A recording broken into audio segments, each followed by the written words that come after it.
తెలంగాణలో messy football event మీద జోరుగా ప్రచారం జరుగుతుంది కదా. అసలు ఇంతకీ ఎవరి మెస్సీ? ప్రపంచ దిగ్గజ ఫుట్బాల్ క్రీడాకారుడు లియోనెల్ మెస్సీ.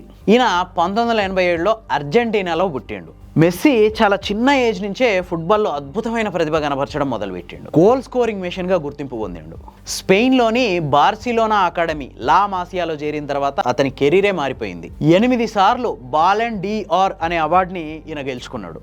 బాలెన్ డిఓఆర్ అనేది ప్రపంచంలోనే అత్యుత్తమ ఆటగాడికి ఇచ్చే అవార్డు అనమాట. అట్లాంటి అవార్డుని 8 సార్లు గెలుచుకున్నాడు మెస్సీ. ఇవే కాక చాలా టైటిల్ లీగ్స్ గెలుచుకున్నాడు. ఛాంపియన్ లీగ్స్ గెలుచుకున్నాడు. కోపా అమెరికా టైటిల్ గెలిచిండు.